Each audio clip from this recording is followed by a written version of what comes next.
Hi everybody, and we're going to talk about a scoping review of the literature about multi-plurilingualism assessment in language education with myself, Enrica Picardo, and Karam Noel, who was the first author of this paper. Just this, not that one. Yeah, that one. Huh? Yeah. Okay. The talk is organized around these points. Very quick, as you can imagine, with the little time, but multilingual turn in education, still monolingual assessment practices, and a little bit on what is a scoping review and why did we choose a scoping review, and then the search. Then Karam will explain in a bit more detail what the search methods and results were, and what the analysis of the studies included to come to the conclusions and implications. Multilingual turn in education.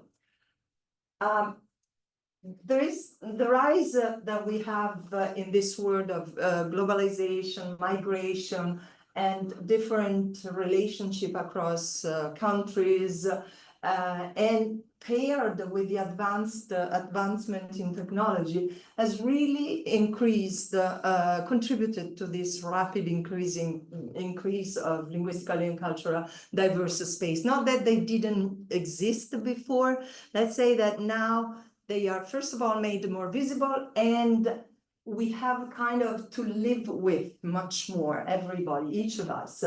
And of course, this changes the educational landscape as well.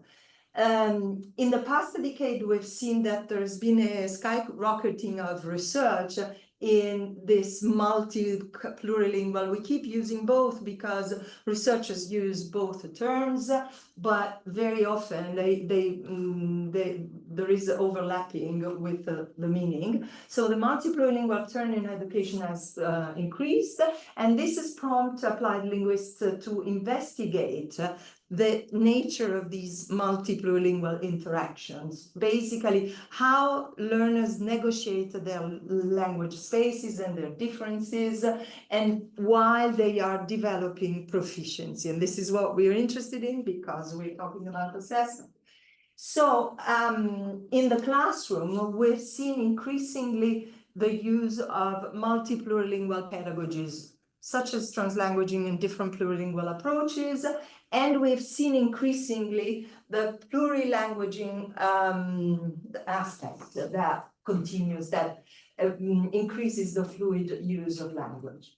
However, despite of all that, the construct underlying second language assessment has remained monolingual, and it's a very difficult thing to change. Basically, we still kind of reason in this closed and finite system that doesn't allow the entering, the smuggling in of the multilingual speakers' languages. Sometimes it's done at a very superficial level, but in reality, it's still kind of a closed system. Therefore, it ignores the reality of how do these languages blend and co-construct meaning in creative ways, and co-construct proficiency as well. And so they fail to recognize the diversity that these students bring to the class. And this is so evident in standardized testing and in general, across context, where English is the dominant language, and it's very often the dominant language of assessment. And this really prevents the creation of curricula that are suitable for multi-plurilingual pedagogies. So we decided to conduct this scoping review using the PRISMA SCR framework. Why? To identify, map, and characterize the literature on language assessment and multiplurilingualism, focusing both on the theoretical consideration and the empirical approaches. So really, to study, to have this kind of view on that. And in fact, these type of reviews are intended to clarify those concepts and to identify trends and patterns, and then analyze the gaps in literature. in reality, very often they are the starting point for a more systematic, broader literature review. And the questions that guided this review were, what are the current theorizations and application of the multiplurilingual construct in language assessment? And how feasible is the assessment of multiplurilingual competence? This second question is like, if we can solve it, that would be $1 million hit. How feasible is the assessment of multiplurilingual competence in multilingual education context? And I leave the floor to Karam, I can Perfect, thank you, yeah. So what we've seen so far from what Dr. Picardo has said is really this gap in assessment, right? The practices being monolingual, although pedagogically we have moved towards multilingual, plurilingual approaches. So there is that gap, and for us to try to find an entry point to solve that $1 million question that we still have to find an answer to of how do we actually make things feasible for assessment, we figured that a good first step would be to do a scoping review. Now, from those that are in attendance here, anyone familiar with scoping reviews before? Have you done one? No? Okay. Yeah. So for graduate students, oh, very good. For graduate students, I do recommend it because, as Enrica said, it's a very good entry point for the literature, but it does it in a very systematic, well-organized way. And it's less in-depth as a systematic review. A systematic review oftentimes requires different quantitative measures that you have to take into account, which sometimes you don't have enough of that literature to do for a topic like, for instance, multilingual, plurilingual assessment. So that's why we opted for a scoping review, because it gives you that general scope to try to find the different patterns. So what I have here on the slide is really that framework broken down for you. So there is one thing that I hope you walk away from this presentation. It's really these steps that researchers use to conduct one. So there are 4 stages, as you see, the first one being identification. And this is where you have to have your research questions beforehand. So remember, we were trying to find out the different theorizations and applications that are relevant for the multilingual, plurilingual construct, and then also the feasibility. So when you have those research questions, then you can search the literature through databases that you choose that are relevant for that topic. Then what you do is you basically take all of what you found from the search, and then now you go through it and see what duplicates you have among the different databases. So you could be using ERIC, you could be using Elisphere, you could be using different ones that will give you the same hits, and you want to remove that because you don't want to review the same thing more than once. So you've removed duplicates, and then you might also find sources from additional sources. And this is where you could do things like looking at journal articles.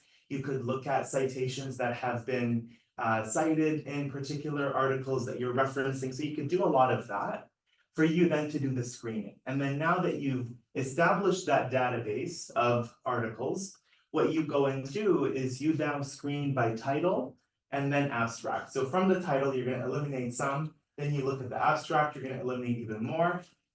And you have to always account for why you're excluding things. And that's very important for something that is as organized and logical as this.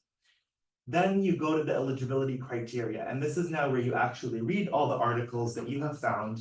You assess it by full text.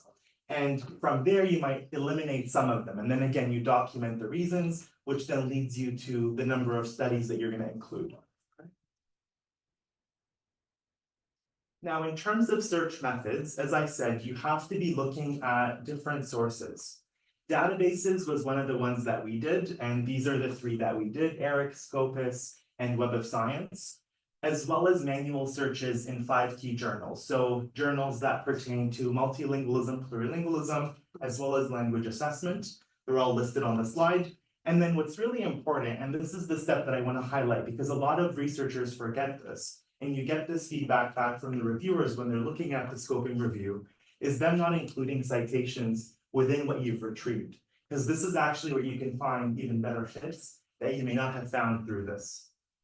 And you're using search terms, right? So those you're probably familiar with, the librarians could speak to, and you do that then to be able to find the different results that you're going to evaluate. Now, you also have to have your eligibility criteria, right? And this is where you decide what to include, what to exclude. So for us, having more of a plurilingual approach to things, and even though myself, I really only can read things in English, some French, no Spanish. There was one article that I did find in Spanish, and I was able to understand it through the use of translation. So we wanted to include articles that were in multiple languages, as well as a search criteria that could have a range, so that we're not looking at literature from 20, 30 years ago, where they were probably still talking about monolingualism. So this is our range, a decade from 2013 to 2023, and also things that we can access fully. So that we can view online, we don't have to go to the library, peer-reviewed, and those that focus on our topic. And in terms of those that were not eligible, thank you, we excluded things that were outside of language education or applied linguistics. Because you do find some that are more in the cognitive sciences or the psychology, and as interesting as they are, they would not have fit into the criteria that we're wanting to write about. And also those that don't take that holistic perspective of multilingualism, plurilingualism. A lot of them, although they will tell you that they're plurilingual or multilingual, they're in fact bilingual. And that was one of the criteria that helped us to get rid of those articles, because they would not have fit part of this search. Now, this is what it looks like in full detail. So I had already walked you through the different stages, so I'm not going to go through that. But I wanted to highlight one thing, which is you see how I had started with 2,467 articles that looked like they could be good hits. And through the multiple screenings that I did based on title, abstract, what's eligible, what's not, we actually only ended up at the end with 23 that we reviewed. So that's why, again, I emphasize that this is something really good for graduate students, I think even faculty members, if you want to do it for your own literature searches, because it's very systematic and it also helps you to keep account of why you're excluding things. So for us, either they were not relevant to the research questions, they didn't align with multilingualism or plurilingualism, we couldn't find the text, or even they were not within language education. But it's very important to track your steps as you go, and that's really what this illustration shows you.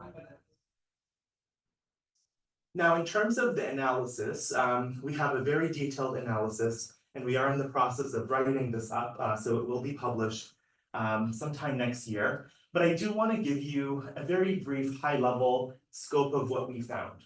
So from the 23 articles, obviously we expected this and this then confirmed it, we found more conceptual papers about theorizations of the value of multilingual, plurilingual assessment, but them not really providing those concrete tools as to how we can go about doing that.